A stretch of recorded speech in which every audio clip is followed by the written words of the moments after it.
मैंने मुख्यमंत्री बनने के बाद सरकार आपके द्वार कार्यक्रम के तहत आम लोगों के बीच में जाकर के इस बात को प्रमाणित कर दिया कि इंडियन नेशनल लोकदल पार्टी के नेताओं और कार्यकर्ताओं के बीच में किसी प्रकार की कोई मतभेद नहीं है। अगर किसी प्राइवेट डेवलपर ने अपना बिजनेस करना है तो बाजार भाव पे किसी से खरीदे अपना काम करे, लेकिन हम इस बात के बड़े सख्त खिलाफ हैं कि किसान की भूमि कौड़ियों के भाव सरकार अधिग्रहण करे और बड़े उद्योगपतियों को, प्राइवेट बिल्डर्स को ये दे करके उन्हें पैसा कमाने की छूट दे।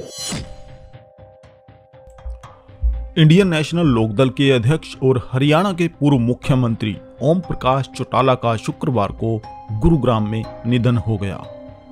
वह 89 साल के थे।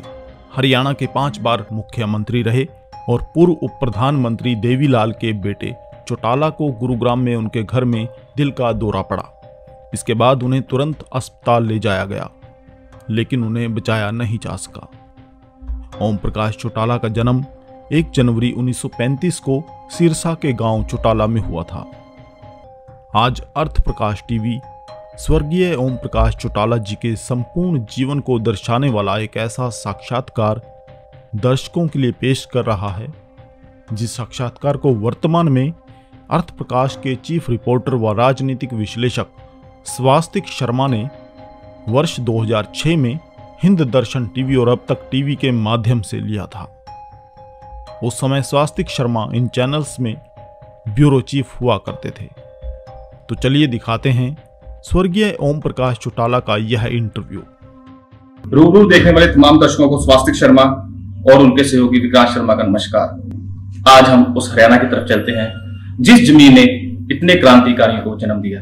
आप इसी बात से अंदाजा लगाइए कि महज हरियाणा का छोटा सा गांव और उसमें 12 वर्ष का एक छोटा सा बालक, जिसके मन में देशभक्ति का जज्बा और एक धुंध इरादे की पक्का था।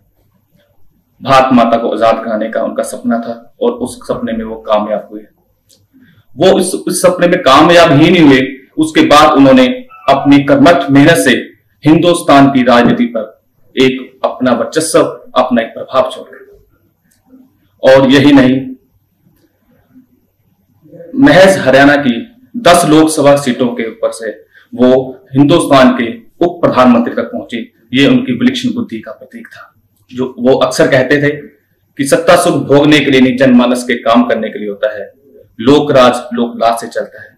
उन्होंने अपना और संपूर्ण जीवन इन्हीं 2 कथनों पर समर्पित कर दिया। और यही नहीं, प्रदेश की जनता ने भी उन्हें अपने घर का सदस्य समझा और ताऊ देवीलाल की बात ही थी। और यह हमारा सौभाग्य है कि अपने पिता के संघर्ष के दिनों के साथी और उनके द्वारा दिखाए गए मार्ग पर चलने के लिए वचनबद्ध पूर्व मुख्यमंत्री हरियाणा सरकार और चौधरी देवीलाल जी के ज्येष्ठ पुत्र, इंडियन नेशनल लोकदल के राष्ट्रीय अध्यक्ष, धरती पुत्र चौधरी ओम प्रकाश चौटाला जी हमारे बीच में मौजूद है। चौटाला साहब, स्टूडियो पर आने पर आपका बहुत बहुत स्वागत है। धन्यवाद। और आपकी आमद को मद्देनजर रखते हुए ये शेर अर्ज है कि जिंदगी मेरी नहीं मोहताज फानूसो चिराग से, जिंदगी मेरी नहीं मोहताज फानूसो चिराग से, शब हुई आ पाए तो उजाला हो गया। चलो साहब, सबसे पहले हम आपको बधाई देते हैं कि आपके आने से हरियाणा प्रदेश के अंदर कितना उजाला हुआ है। इस बात का प्रमाण तो हरियाणा के लोगों ने महम रैली के अंदर बता ही दिया है कि आपकी रैली जो बहुत सफल हुई। इसके लिए हमारी तरफ से सबसे पहले बहुत बहुत शुभकामनाएं आपको। नहीं, मेरी सबसे ज्यादा बधाई के पात्र मेरी पार्टी के वो कार्यकर्ता हैं जिन्होंने मेरी गैर हाजिरी में संगठन को प्रभावी ढंग से मजबूत ही नहीं किया, वरन लोगों तक संपर्क स्थापित करके कांग्रेस के कुशासन को लोगों के सामने उजागर करने में सफलता प्राप्त की। चौधरी साहब, ऐसा कि आप ताऊ देवीलाल जी के संघर्ष के दिनों में साथ रहे, कोई हमें ऐसी बात बताइए जो आपकी जिंदगी में अस्मरणीय, हमेशा याद रखने वाली होगी। उनके बारे में ऐसी कोई बात, घटना बताइए। उनके जीवन से जुड़ी हुई अनेक घटनाएं जिनका अगर मैं उल्लेख करूंगा तो बहुत लंबा समय लगेगा और वो सारी पूरी भी नहीं हो पाएगी। मेरे पिताजी एक संपन्न परिवार में एक बड़े जमींदार के यहाँ पैदा होने के बावजूद पीजेंट्री क्लास के हमेशा मददगार रहे। गरीब टेनेंट, काश्तकार, मजदूर, छोटे दुकानदार, छोटे सरकारी कर्मचारी के हमेशा पक्षधर रहे। एक दफा स्कूल टाइम में वो छुट्टियों में आए हुए थे। ये तो मेरे पैदाइश से पहले की घटना मैं आपको बता रहा हूँ। तो मेरे दादाजी ने उन दिनों जब खलियान निकलते तो हालांकि उन्होंने 4-5 मुख्तियार रखे हुए थे जो मुजारिन की जमीन की बटाई करवाया करते थे, लेकिन एक साथ कई खलियान तैयार होने की वजह से एक हरिजन के खलियान को बंटवाने के लिए मेरे पिताजी को भेज दिया। और उन्होंने जब उसका अनाज 3 हिस्से में बांटा तो फिर दूसरे जो लोग थे बरसोत पे काम करने वाले, गांव के नाई, तेली, धोबी, मोची, खाती, कुम्हार, वाल्मीकि वगैरह, उन सबको सालाना के हिसाब से जो अनाज दिया जाता था वो भी मुजारे के हिस्से में से दिया जाता था। और जब उस गरीब हरिजन का सारा ही माल बट गया तो मेरे पिताजी ने पूछा, आपस में गांव में चाचे ताऊ की रिवाज होती है कि ताऊ तेरा तो सारा अनाज खत्म हो लिया, अब तू क्या करेगा? तो कहने लगा, बेटा अब तुम्हारी बखारी में से लिया करेंगे और खाया करेंगे। तो मेरे पिताजी ने हमारे हिस्से की जो ढेरी थी उसमें से आधा अनाज उसको दे दिया। उसने बहुत कहा कि चौधरी को पता लगेगा वो तुझे भी गाली देंगे, मुझे भी गाली देंगे। तो कहने लगे कोई बात नहीं।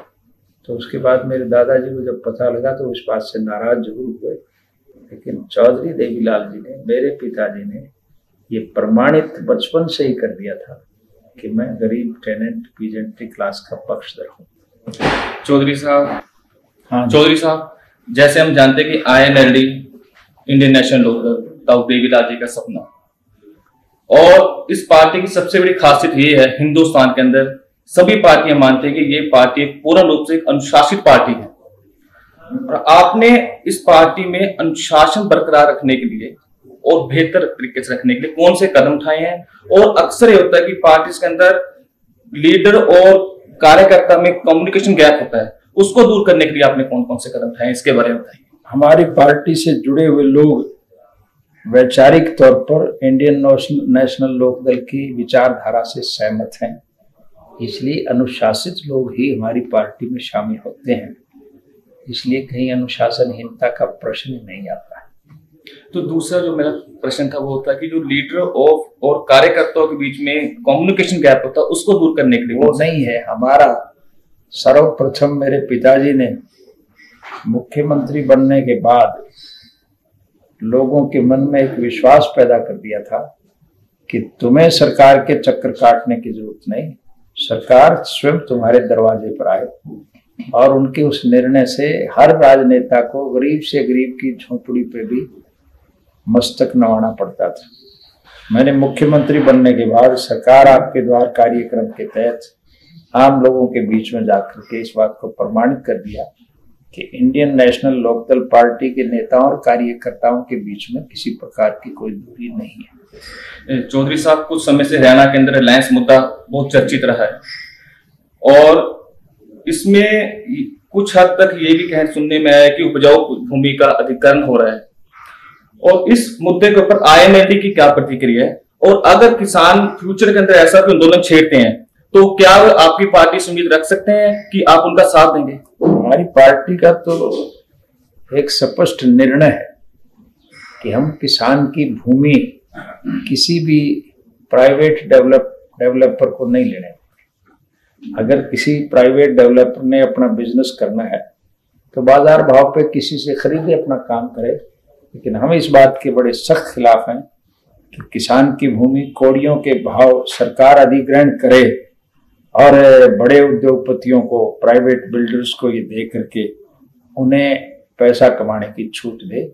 इसके लिए जन आंदोलन किसी प्रकार का भी होगा, हम उससे पीछे नहीं हटेंगे, और हमारा ये अटूट फैसला है कि हम 1 इंच भूमि भी किसान की किसी प्राइवेट डेवलपर को नहीं लेने देंगे। चौधरी साहब, ऐसा है कि कुछ दिनों से सीलिंग मुद्दा भी काफी छाया हुआ है। सीलिंग मुद्दे से ऐसा है कि बहुत से जो दुकानदार हैं, व्यापारी वर्ग हैं, उनकी रोजी रोटी छीनी जा रही है। क्या आपकी पार्टी की इस पर क्या प्रतिक्रिया है सीलिंग मुद्दे?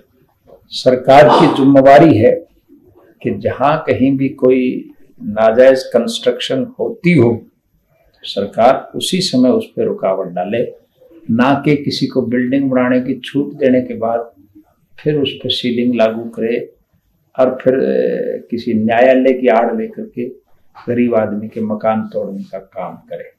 आप देखते होंगे यहाँ हालत ये है कि जीटी रोड के ऊपर भी पहले दिन शाम को ईंट पड़ जाती है, दूसरे दिन फिर एक कवर बन जाती है, तीसरे दिन दीपक चस जाता है और चौथे दिन उसे पीर की कवर मान करके लोग पूजा उपासना करना शुरू कर देते हैं।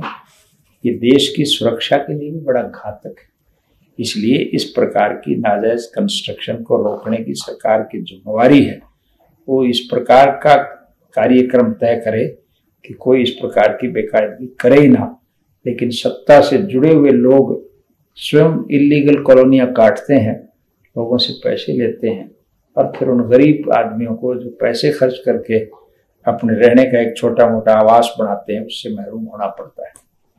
चौधरी साहब, हरियाणा की लाइफलाइन SYL नहर, और जब हम इस क्वेश्चन को कभी सत्ता पक्ष से पूछते हैं तो वो अक्सर ये कहते हैं कि राजीव गांधी लोंगोवाल समझौते के नाम मानने के कारण ये हुआ है, लेकिन हरियाणा की जनता ये बात पचा नहीं पा रही कि जिस किसान पुत्र ने अपनी जिंदगी पूरी किसानों के हितों के लिए लगा दी, तो वो इतनी बड़ी जो लाइफ लाइन थी किसानों के, उसके विरुद्ध कैसे जा सकते हैं? आप हमें स्पष्ट बताइए कि राजीव गांधी लोंगोवाल समझौते में कौन से क्लास थे जिसमें ताऊ देवीलाल जी को मजबूर होकर करना पड़ा, और प्रेजेंट पोजीशन के अंदर SYL पर इंडियन नेशनल लोकदल की क्या प्रतिक्रिया? सत्ता से जुड़े हुए लोग और विशेष रूप से हरियाणा का मौजूदा मुख्यमंत्री को इस बात का लेश मात्र भी ज्ञान नहीं है कि राजीव लोंगोवाल समझौता क्या था।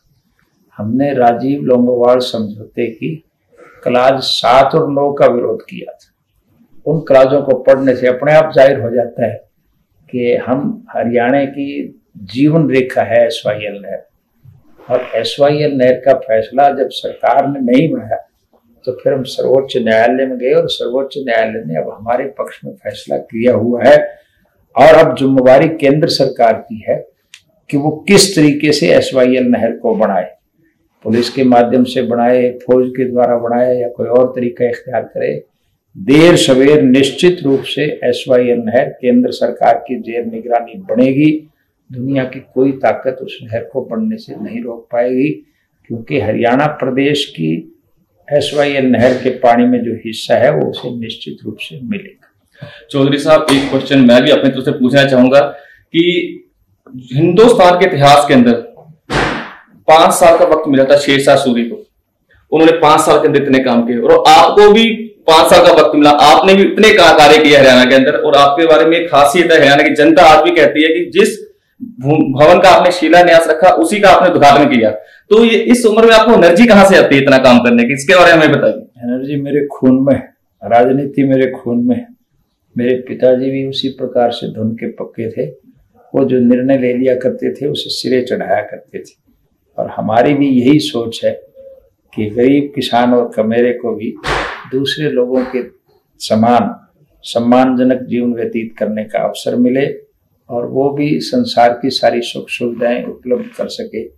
इसलिए हमारी हत्तार बसी कोशिश ये रही और हमने हर संभव प्रयास करके हरियाणा प्रदेश का चौमुखी विकास करने में सफलता प्राप्त की। चौधरी साहब, आप हमारे न्यूज चैनल के माध्यम से आपके जो लाखों प्रशंसक हैं हरियाणा के अंदर और स्टेट्स में, उनको आप क्या संदेश देना चाहोगे? मैं हरियाणा प्रदेश के नहीं, समूचे भारतवर्ष के आम नागरिक को अपनी तरफ से एक अपील करूंगा कि भारतवर्ष के विकास के लिए आपसी प्रेम प्यार और भाईचारे से मिलजुल करके देश की प्रगति में हाथ बढ़ाएं। दलगत राजनीति से ऊपर उठ करके अपने देश की सुरक्षा, अपने देश का विकास, अपने देश की जो मूलभूत हमारी जो हमारी पुरानी संस्कृति है, सभ्यता है, उसको कायम करें। और ये थे हमारे बीच में ताऊ देवीलाल जी के ज्येष्ठ पुत्र और उनके द्वारा दिखाए गए मार्ग पर चलने के लिए वचनबद्ध धरती पुत्र, पूर्व मुख्यमंत्री, इंडियन नेशनल लोकदल के राष्ट्रीय अध्यक्ष चौधरी ओम प्रकाश चौटाला जी। प्यारे दर्शकों, अगले हफ्ते हम आपकी मुलाकात एक और मौजूद शख्सियत से कराएंगे। तब तक के लिए मुझे स्वास्तिक शर्मा और मेरे सहयोगी विक्रांत शर्मा जी को इजाजत दीजिए। चौटाला साहब स्टूडियो पर आने पर आपका एक बार फिर से तहे दिल से बहुत बहुत धन्यवाद। नमस्कार। बहुत धन्यवाद आपका।